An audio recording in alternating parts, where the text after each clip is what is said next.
Hello, and welcome to another episode of the Breachside Broadcast, home of the finest voxcasting either side of the breach. On today's episode, we rejoin the crew of the exploration vessel Superior as they seek to study the strange transformations that the arrival of the Burning Man has had on the oceans of Malifaux. I hope you enjoy the conclusion of Uncharted Waters, right after this word from our sponsor.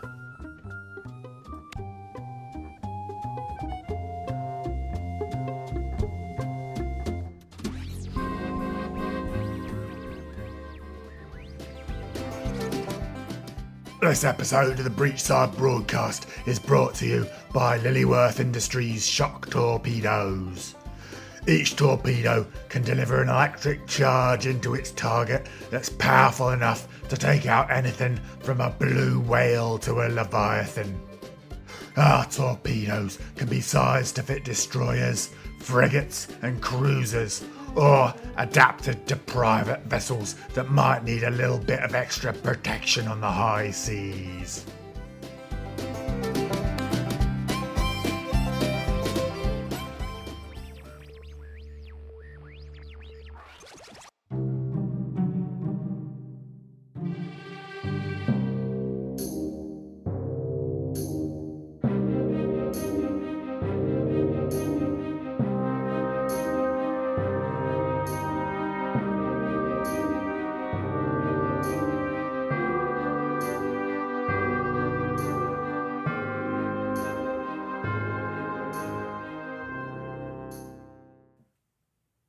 It had been 4 days.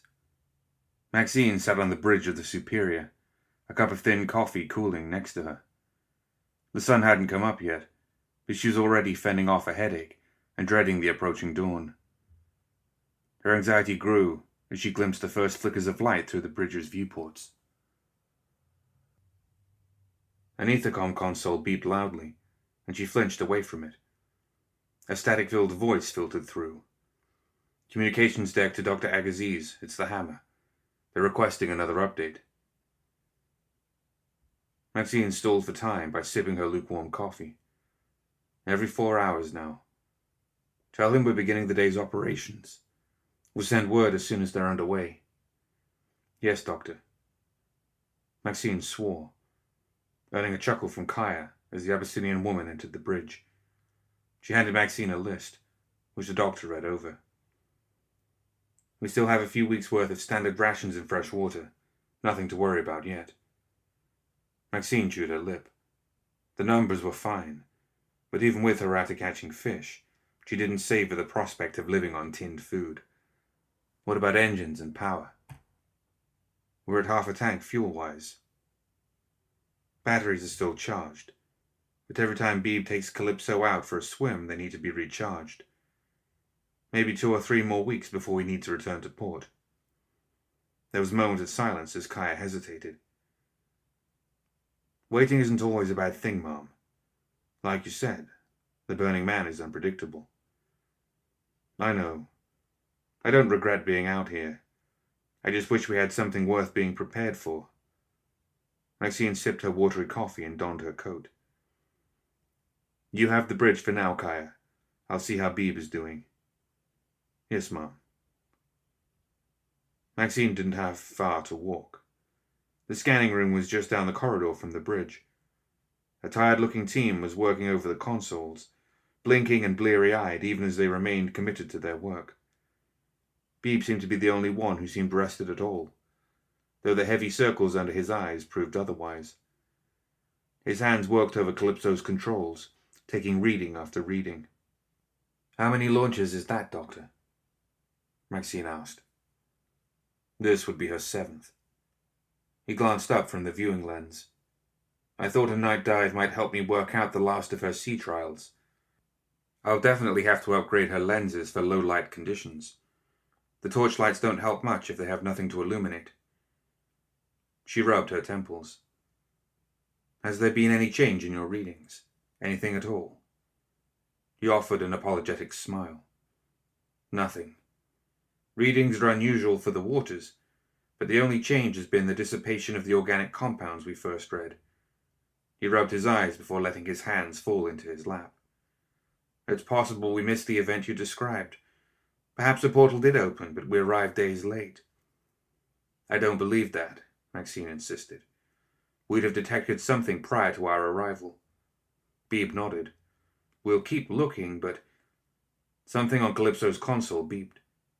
A small light blinking red. Frowning, Beebe turned to the console and began working the controls.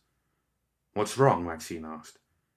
She couldn't really keep the hope out of her voice, even if a red flashing light rarely meant anything good. Unsure, Beebe said. Calypso's retrieval beacon just activated. She's trying to return to the surface. The viewing lens from Calypso showed nothing but darkness, so it was impossible for Maxine to see if what was wrong or if anything was. The ethercom box near the door rang, making everyone jump. Maxine snatched the handset off it. What is it? She asked. Kepany, it's here. Harada's voice carried through a burst of static and wind. What did he say? Beebe asked, fighting with Calypso's controls. Something's pulling Calypso down and preventing her from returning to the surface. What's here? Maxine asked, acknowledging Beebe's concern. Harada hesitated. The water is in pain. What? Harada, what are you saying? I think we need to leave. Harada's voice trailed off. Harada. Maxine frowned, then let out a gasp as the entire ship shuddered and groaned. Alarm lights began to flash in the corridor. She jabbed buttons on the ethercom. Kaya, what's happening? Unknown, Ma'am, Kaya answered. Turbulence off the port bow. I'm coming up, Maxine said. Beebe, where's Calypso? One moment, Beebe said. He wiped sweat away from his brow, eyes darting from one reading to the next. This isn't possible. What now? Temperature and pressure spikes in the water, Beebe said. Wait a moment. He flicked on Calypso's torchlights, shining on the tether cable holding Calypso to the Superior. Beebe maneuvered Calypso, turning her viewing lens downward, and Maxine saw a bright orange gash in the water, like splintered glass floating in the dark. Incredible, Maxine breathed. The rippling portal reflected in her eyes. That feeling of hope rose even as her mind tried to focus on the potential problems on her ship. How deep is that, Beebe? Calypso is 70 meters down, Beebe said. But it's getting... No. It's pulling Calypso towards it. The depth meter on the console began to rapidly descend. Beebe's hands worked furiously, fighting the current, and bringing her up. Emergency main ballast blow. Kaya, get the engines up. Get us away from the event, Maxine said into the headset. How will we get Calypso aboard? Beebe winced. Not sure. The tether is still holding, but it may take several minutes to get her back. She's fighting against the current. We don't have that time. Can it grab hold of the Superior without damaging the ship? Theoretically. The gripping claw is fitted to lift Calypso's weight. We'll test the theory, Maxine urged. Just do it. Fast. Maxine put the headset down and headed back towards the bridge, taking the stairs 2 at a time. She found Kaya gripping the captain's chair and barking orders, with Orville peering through the viewport. Get the engine room on the comm, the Abyssinian woman snapped, and the 2 machinists leapt to obey. Look, Orville cried, pointing to the starboard side of the Superior. All eyes went to the Atlantic waters, when an erratic pattern of shifting color was beginning to glow deep underwater. Maxine, could that be your portal? He hooted a laugh. You did it, my dear. Right again. Yes, Maxine said, feeling the blood draining from her face. Too right. It's opening right under us, Kaya swore. Engines, get us away from the portal. We're trying, Captain, came the static-filled response. Maxine went even paler as the colors beneath the ocean began to shift with more rapidity. He held the hammer and hoplite and informed them of the portal's opening. The Superior shuddered as the turbine engines began to rumble to life, but already she could feel the tug of the shifting waters as the portal began to fully form. She snatched up the ethercom speaker. All hands, battle stations. All hands. The bridge crew tumbled back as the Superior lurched to starboard. The entire ship leaned dangerously over the water. Metal groaned as a force greater than any ocean current started to pull on the hull. Maxine struggled to regain her balance, pushing her wild hair from her eyes. "It's opening," Orville said, pressed against the forward windows. "Look at that." Maxine managed to drag herself towards her husband and gazed in shock at what she beheld. A maelstrom had formed just off the side of the Superior, draining into the glowing portal a few dozen feet below the surface, which seemed to grow as it took in the Atlantic's waters. "Unreal," Orville proclaimed, beaming. The maelstrom slowed, and then for a few tense seconds ceased. The Atlantic calmed again. The Superior's engines managed to drive it away from the portal, even as the Guild destroyers Hammer and Hoplite began to approach, their cannon turrets turning towards the portal's entrance. "Is it closing?" Orville asked. Maxine frowned, calculating a dozen potential scenarios in her head. "Worse, it's reversing. Brace yourselves." A geyser of water burst from the portal, exploding into the air. Maxine's mind raced faster, compiling fluid mechanics and physics to figure out what would happen next. She gasped as she saw another threat. The shifting waters had propelled the hoplite directly into the Superior's path. "Kaya!" Maxine shouted, even as she prepared for the inevitable impact. The Abyssinian woman snarled, struggling to keep the Superior on its course. A great echo of metal reverberated through the ship as the two vessels impacted, a glancing blow that nevertheless threw everyone off their feet. The hoplite, much larger and heavier than the Superior, continued on, while the Superior was forced aside, the clanging metal turning into a pitched shriek of steel on steel that dragged across the hull of the ship. "Damage report," Kaya immediately shouted into the comms. "We're taking on water," the Ethercom officer said. "Engine room reports a breach in the aft engine batteries." "Get everyone out of there," Kaya said, "then seal it." Maxine clung to Orville as Kaya wrestled with the Superior's controls, fighting a losing battle against the forces of nature. For a moment, the groan of metal continued to echo throughout the bridge. The stench of burning diesel filled the air, and the thrum of electricity was filling the air with static. Then the Superior just stopped. A look of concern passed across Maxine's face. "Have the aft batteries gone down?" she asked. "Yes, ma'am, but we're still on forward and auxiliary," Kaya responded. The Abyssinian woman was as confused as Maxine was. That wasn't a good sign. "Then why are we slowing?" Maxine asked, as a chill ran deeply down her spine. "I need eyes on the portal. Now! What's happening?" The maelstrom had caught all three vessels, the whirlpool now hundreds of yards wide. She watched as the hoplite, its smoking cannon turrets hanging over the side of the vessel, was destroyed by the impossible force of the maelstrom. The metal hull snapped and tore apart, dragging the stern down and severing it from the aft section, triggering a chain reaction of explosions. What little was left of the hoplite was quickly pulled into the hole in the sea. They were being pulled in. The hammer vanished into the yawning portal, swallowed like a snack. Maxine found Orville's hand as they grabbed onto the bridge's railing, steeling themselves for one final encounter with the unknown as the Superior fell into the darkness between realities. For many agonizing seconds, Maxine wasn't sure if her eyes were closed or if the interior of the portal was completely lightless. But then she didn't feel the deck plates under her, or feel her husband's hand in hers. She turned her head but saw nothing, heard nothing. For a panicked moment she wondered if this was what waited on the other side of death. Emptiness and nothingness. But pinpricks of light began to blossom in the corners of her vision, like fireworks viewed from miles away. Darkness turned to a kaleidoscope of patterns, each distinct in their own way, and each of those exploded into further patterns. No, not patterns. Things.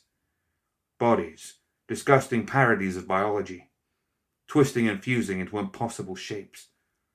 Tongues, eyes, pustules, rippling gills. Claws melted into tendrils which spawned infinite howling faces that in turn were reabsorbed into the swirling tessellation of the portal's interior. It was silent and as loud as creation itself. It was chaos. And yet Maxine beheld a pattern to them all. Creation, probability. Whole universes that were mere scraps of cloth on the mosaic that was eternity. Vibrant jungles, blasted wastelands, frozen oceans, alien deserts, impossible geometries, creatures both familiar and utterly without description. Realities her senses could only perceive as a kind of mental pain. Multi-limbed orbs forging cities of crystal, slug-like beasts lurching in the muck, and above all those worlds, a sun. No, not a sun. The Burning Man.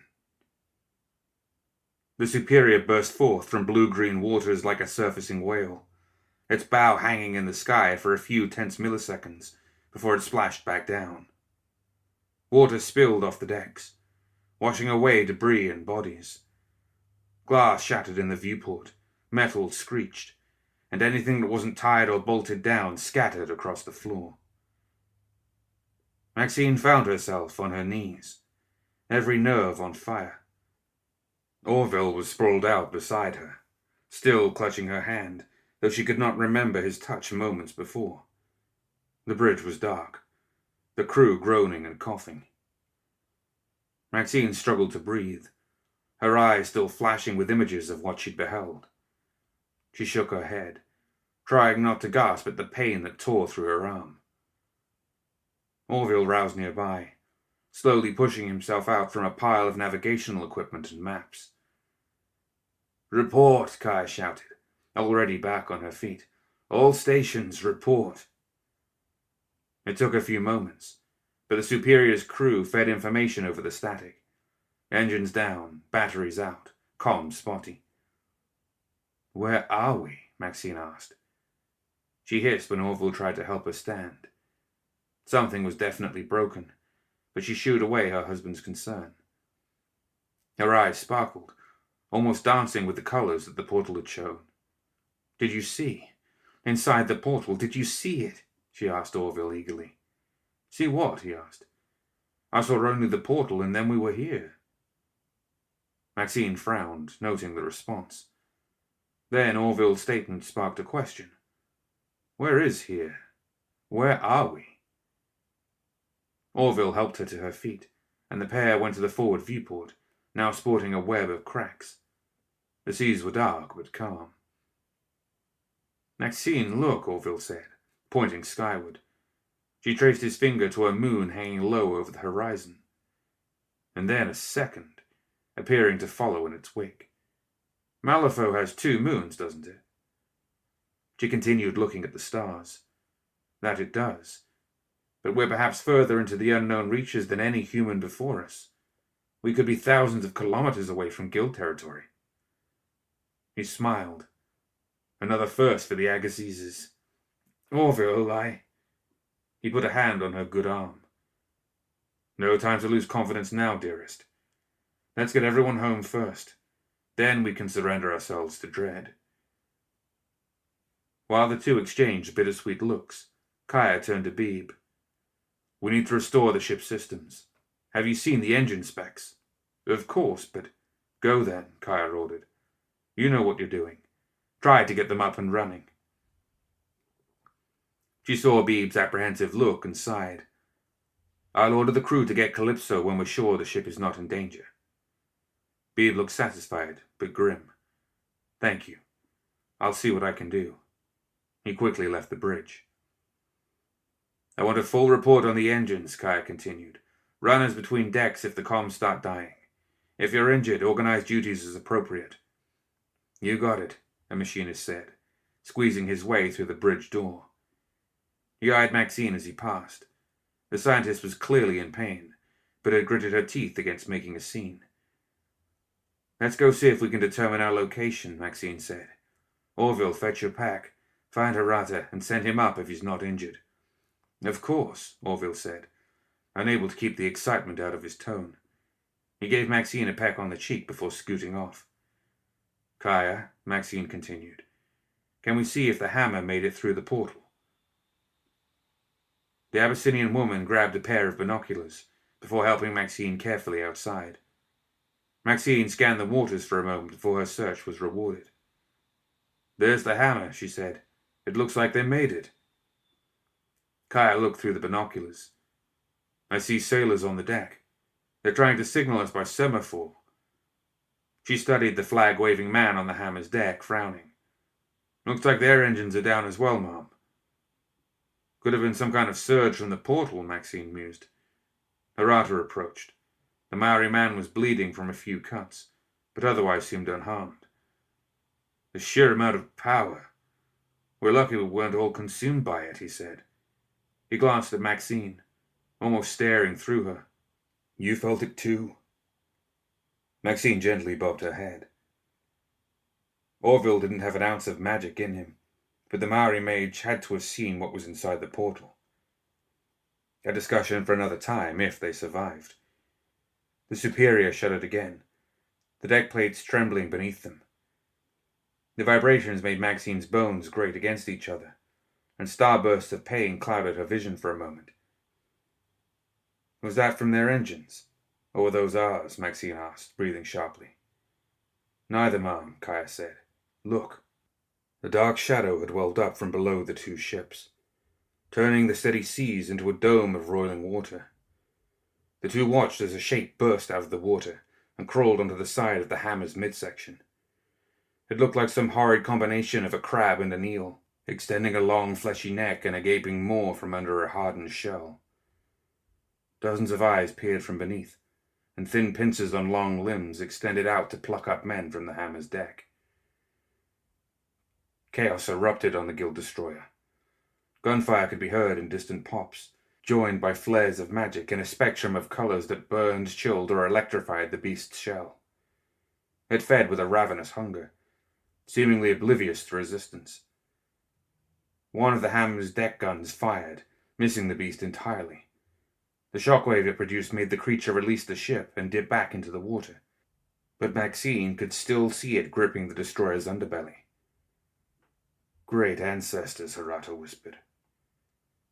The crew of the Superior, drawn to the distant sounds of battle, found themselves transfixed by the sight. When the creature's claws began to tear at the guild ship's hull, fear turned to panic. Shouting and screaming erupted on the Superior. Even Kaya looked stunned beyond words. Maxine looked about, her hands shaking. They had to do something. They had to help the people of the Hammer. No. What could they do against such a beast? The Superior's meager defenses were nothing compared to the Guild Destroyers, and it wasn't saving them. But there was more at stake than just survival. Catastrophe or not, her theory had been proven right. Her formula worked. The only thing that mattered now was getting it back to Earth, to save countless lives. The split in the hull of the Hammer was already opening like a peeling orange. The beast had pressed its body to the open gap, its feeding arms spreading into the exposed decks. Water flooded the ship. It was doomed. Kaya, Maxine said, trying to keep her voice steady. We need to leave, now. The order made her nauseous, like her guts had turned to bile. Kaya blinked, unsure of how to answer, but then she found her steel. Her face calmed into grim determination. Yes, Mom. She turned to the terror-struck machinists, loitering on the deck. Listen up, all of you. Get back to your posts and get this ship going. You'll have worse things to fear than some big lobster if you don't move. Let's go. A hive of activity swarmed to life around Maxine, but the scientists continued to stare at the dying guild ship. Hirata, what can you tell me? The mage looked pale, turning his gaze back towards the Hammer. Besides the obvious, nothing. This is a far greater beast than I ever knew existed. It is hungry, alien. Its mind is simple but untouchable. Can we use that to our advantage? What about your magic? Even here my magic is small compared to that of my ancestors. They barely defeated Horamatangi, and this creature is unlike anything on Earth. Even with the firepower of that guild ship, Hirata shook his head. We cannot defeat it. You made the right call. The deck lights on the Superior flickered to life, faded, and then came back on. The alarm lights came back on, and a klaxon began to wail over the boat. Maxine frowned, turning her gaze back towards the beast and the hammer. The creature had paused in its attack and looked toward the Superior.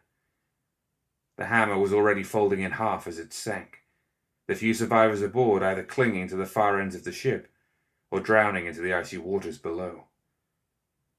The lights and sound, Maxine realized. It's calling the creature.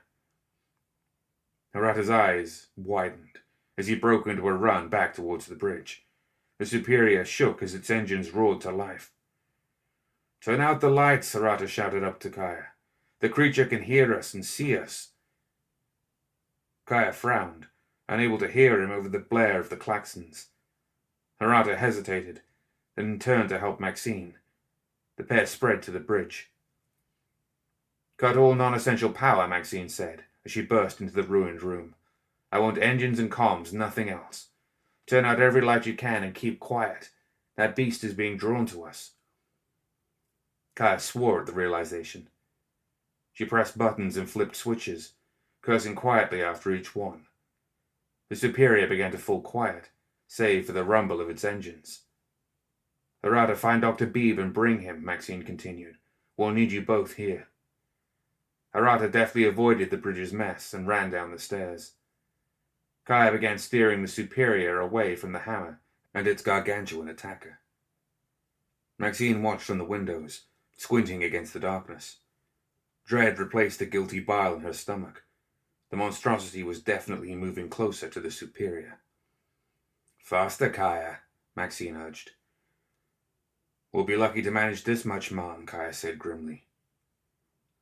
Maxine hit controls on the Ethercom console. All hands prepare for combat. I repeat, prepare for combat. A small commotion near the door drew both women's attention.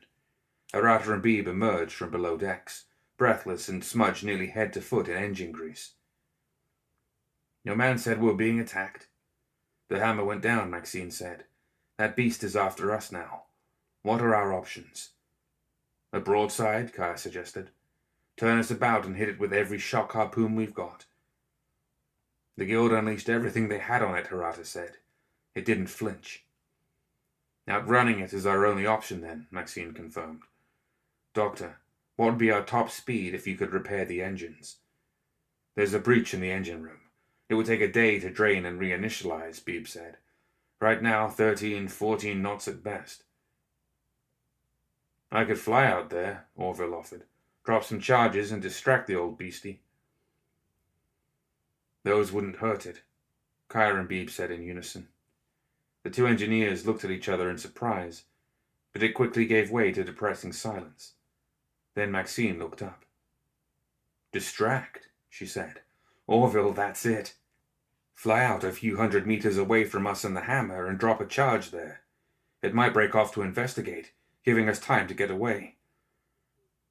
I'll buy us some time, Orville promised, activating his flight pack and smiling like a young man freed from the school day. Kiss for luck, he asked. She kissed her fingertips and tapped the lens of his goggles. Be careful. I'll give him what for, Orville proclaimed, and his pack rocketed him up into the air. When he was almost 100 feet up, the wings extended, and he soared over the dark waters towards the pursuing monstrosity. All right, let's hope he can buy us some time. Maxine turned to Beebe.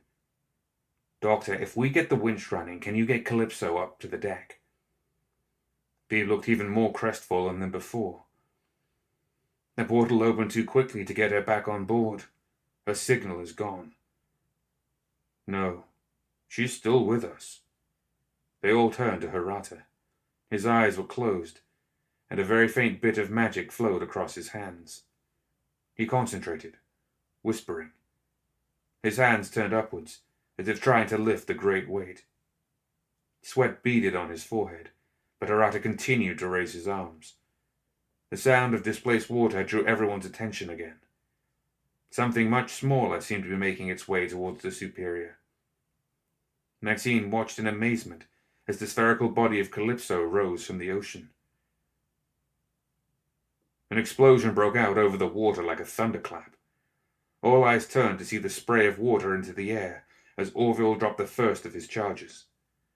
The devices were designed to aid in hydroacoustic detection, a deafening firecracker of a thing underwater, and as Maxine had hoped, the pursuing beast thrashed in the water, slowing considerably. They had bought themselves a few minutes at best. Orville circled, preparing to drop another. Arata shifted, and Beebe ran down to the main deck to receive Calypso. Kaya followed. Arata breathed deeply, doing his best to deposit the bathysphere as gently as possible onto the deck. The sound of metal on metal boomed and vibrated through the hull. Maxine cradled her arm, doing her best to keep the grinding bones steady. "Doctor, can you adjust the Calypso's retrieval beacon? Intensify it. The sound would be deafening to a creature that detects prey by vibration." Beebe frowned, the happiness of having his bathysphere back quickly dashed by Maxine's implication. "I think I could. Not really the glamorous end I planned for her, but if this works, Doctor, I'll build you a fleet of Calypsos," Maxine said. The idea of not dying and gaining a bathysphere navy put Beebe in the right mindset. He opened Calypso's hatch and clambered inside. He worked his hands over the controls, but stopped. Something's wrong. She's not responding. Could the same overcharge that affected the ship be affecting her? Kaya asked. "Very likely," Beebe said. "She came through the portal with us. Damn. We needed a jump start to get the Superior's batteries back on. I'll need something with a suitable kick, but not strong enough to make her batteries burst." Kaya drew her shock spear. "I got it." She flicked the controls signal on the shaft, and a blue arc of electricity joined the prong tip of the sphere. Beebe smiled. That would do it. Kaya smirked and accepted Beebe's proffered hand. The pair quickly set to rewiring the Calypso's alarms. "Mom, if you want more than just noise, I can try and take shock coils from our harpoons and work them in." "We can turn Calypso into a floating mine," Beebe piped from within the bathysphere. Maxine wholeheartedly agreed. "Arata, get as many shock harpoons as you can. That might be enough to encourage it to leave us alone." Arata nodded, still sweating from his spell. The rest of the team moved quickly, spreading out onto the deck, where they could see the black shadow of the beast steadily gaining on the Superior. Even with the sinking hammer now falling into the distance, they could not keep ahead of the monster for long. Another charge detonated, far closer than before. The sea monster lunged out of the water with one of its big claws, but missed Orville by a country mile. Maxine could practically hear her husband whooping as he flew out of its reach. They still had time, but it was running short. "Arata, where are those harpoons?" Maxine called. "Here," he yelled back, bringing 2 big armloads. Kaya reached down from Calypso and accepted the weapons. In seconds, the broken hafts fell from the bathysphere as the Abyssinian engineer removed their shock coils. "Do we have any way to give these an extra jolt?" Beebe asked. "Calypso's batteries are drained as it is. We'll need an external power source, otherwise this will just be a little spark instead of a lightning bolt." Kaya's voice echoed from inside Calypso. "The doctor is right, Mom. Abyssinian coils are strong, but they need more." Another explosion rocked the open waters, and Orville came swooping in for a landing. The beast shrugged off the blast, not slowing in the slightest. "He's got wise to my game," Orville said, his wings retracting as he landed. "I could throw another dozen at him and he wouldn't flinch." He placed his hands on his hips. "How are things down here, Beebe?" "Oh, hello, Kaya," he said, peering into the bathysphere. The sight of his jetpack sent another neuron flaring in Maxine's head. "Orville, do you have that spare soulstone for your pack?" She watched her husband furrow his brow and dig into his pockets. Several tiny paper airplanes fell out before he pulled out a softly glowing stone with an "Aha!" He presented it to Maxine, who offered it to Beebe. "Would this work?" Beebe considered. "I think it just might." He frowned when Kaya grabbed the soul stone first and disappeared back into Calypso. His displeasure was short-lived. After a few sparks and the stench of ozone, the entirety of the bathysphere began to crackle with electricity, arcing from coil to coil. "We're ready," Kaya said, carefully exiting Calypso. Beebe sighed sadly. "We're all counting on you." "She's a good construction doctor," Kaya offered in way of consolation. "Hirata, now," Maxine said. The Maori man dropped into a squat, every muscle in his body tensing up. Malifaux's oceans rose to meet him, a column of water hovering mid-air before engulfing Calypso. Hirata moved slowly, pulling the crackling bathysphere down into the waters below. He swung his fists and jabbed at the open air, each gesture matched by a wave that struck the back of Calypso, propelling her forward.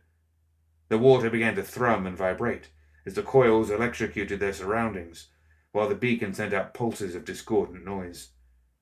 As Calypso distanced itself from the Superior, everyone watched the sea monster's murky silhouette beneath the water, worried their plan was going awry. Seconds ticked past, the only sound on deck being Hirata's movements. But Maxine felt a shift in the deck as the monster began to veer away. Perhaps it was curious, or perhaps it hated the noise of Calypso more than the Superior, but it turned and followed the small exploration pod. "Kaya," Maxine whispered. "Get to the bridge. Make sure they keep us on course. Beebe, get to the engine room. Do whatever you can to improve our power. I don't want to stop until we're sure that thing is far behind us." Beebe frowned, wanting to stay behind and watch Calypso's final fate, but Kaya patted his shoulder and he nodded, following her. "I can't tell if it's working," Orville said. Leaning so far off the deck, Maxine felt the urge to grab hold of his belt and pull him back. Hirata continued until the beast suddenly lurched out of the water. Its enormous eel-like maw hung open, and it made to strike at the bathysphere. Each time it did, the net of electricity around Calypso crackled out with power, audible even from hundreds of feet away. The beast thrashed and writhed, crashing back below the waves before resurfacing again and again, refusing to allow Calypso's survival. Maxine placed her good hand on Hirata's shoulder. He stopped, taking deep breaths as he pulled himself back to the present. He shook from exertion, but tried to keep his voice even. "My magic is stronger here, but I am out of practice." "You did very well," Maxine said, before addressing the Superior's remaining crew. "Now, absolutely no one cheers. I want us to get as far away from that thing as possible without drawing its attention." The deckhands nodded, but their wide-eyed smiles spoke of their relief. It had been nearly 2 weeks since the Superior passed through the burning portal. The ship floated on the water, little more than a metal shell that was quickly becoming a husk. On the bridge, Kaya flipped through a ledger. "I have the inventory count as requested, ma'am, but—" Kaya glanced up at Maxine, who sat in the captain's chair on the bridge, looking like she hadn't seen a bath in weeks. None of them had. Her arm was in a sling made from something that looked like it was once some sort of signal flag. "I know it's not good, Kaya. No need to pretend otherwise." Kaya set her jaw. "We're down to quarter rations. The local fish, if there are any, aren't biting, despite Hirata's efforts. We've got another week of fresh water." "Anything on the comms? Even a whisper?" Kaya shook her head. "And the engines?" Maxine asked. 2 days' worth of fuel at best. The batteries might last a little longer." Maxine rubbed her eyes in frustration. "This is pointless," she muttered. 2 weeks without sight of anything. I feel like this whole world is ocean."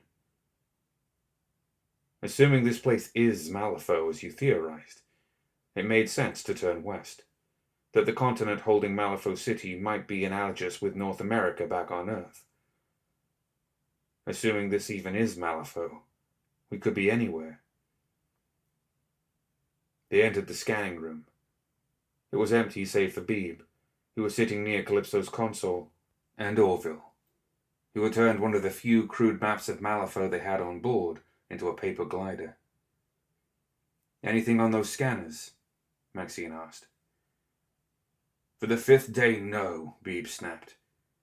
But he cleared his throat and sat up straight. "That is, no, sorry. I couldn't even tell you if there was an ocean floor under us."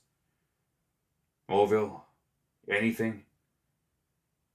"The twin moons and odd stars suggest Malifaux," Orville said. "But with nothing to properly navigate them by, we might as well be flipping coins and making up astrological signs." A silence descended on the cabin. The thought they could have been traveling in the wrong direction for the whole journey wasn't a pleasant one by any means. But everyone looked up at the sound of footsteps. Arata stepped halfway into the cabin.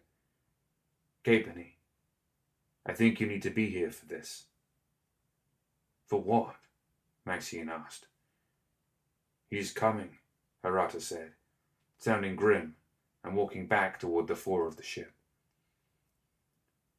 "Who's coming?" Kaya asked. Confused, the crew followed him outside. Arata was at the stern of the ship, gaze turned upward. "What is it, Arata?" Maxine asked. "Something in the water?" "That beast hasn't been seen in days," Beebe said. "Don't tell me it's found us." "No," Arata said. "It's in the sky. Look." Maxine had to strain her eyes, but through the cloudless blue, she spotted a tiny speck of black. "What is it?" Arata frowned. "He's found us." "Who?" Orville asked. "Slow the ship," Maxine said. "Kaya, slow us down. Full stop." It didn't take long before the black speck had grown close enough that Maxine could make out the shape of a zeppelin. The Superior's machinists had gathered on the deck as well, craning their necks to see, some of them laughing, their relief palpable. As the zeppelin came to hover overhead, it dropped several ropes, which the Superior crew hastily tied to the ship. Then a rope ladder uncoiled down to the deck, and they secured it as well. One figure climbed down, moving with confidence and dressed in fine clothes. He was Maori like Arata, but much older, broad-shouldered, with a serious expression. "You're a difficult woman to find, Dr. Maxine Agassiz. Word back on Earth is that you went down with all hands. I'm glad to see the rumors were false." The man extended a large hand. "Nugatoro." Maxine glanced at Arata, who didn't move, then at Orville, who was gazing up at the zeppelin with glee. Maxine's mouth worked for a moment before she found her voice, shaking Nugatoro's hand. Yes. If you don't mind me asking, Mr. Nugatoro, how did you find us? We've heard nothing over the ethercom." Nugatoro glanced at Arata. "Blood calls to blood. Que te ora queer." "Ko-o," Arata responded coldly. Koyakea." He gave the young Maori a low nod, then turned to face Maxine again. "Your name precedes you, Dr. Agassiz, and my employers would hate to see all the knowledge on this ship lost. We're here to take you back to Malifaux City." The man's tone didn't invite argument, but Nugatoro waited, while Maxine absorbed the news. Her eyes darted to each of them, hesitating for the briefest moment. "That's very generous, Mr. Nugatoro. Is there enough room for our entire crew?" Nugatoro nodded. "We have enough room for all on board, but I'm afraid your vessel will have to remain behind."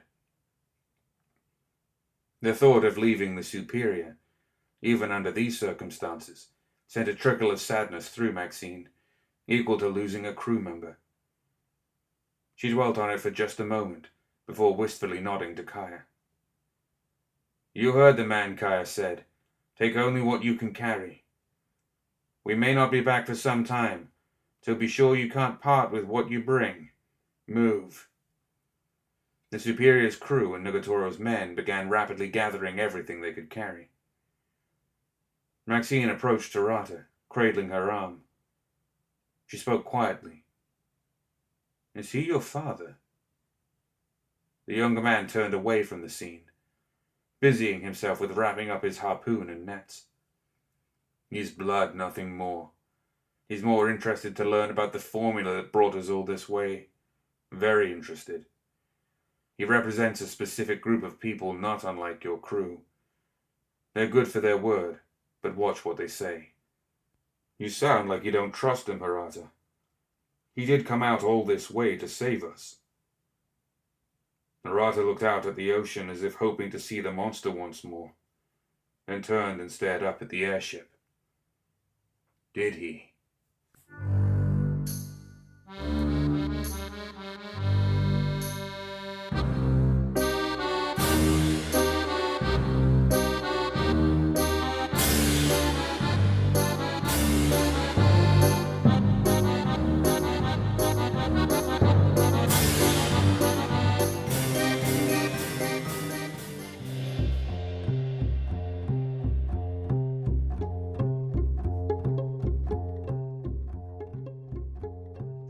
That's it for another episode of the Breachside Broadcast.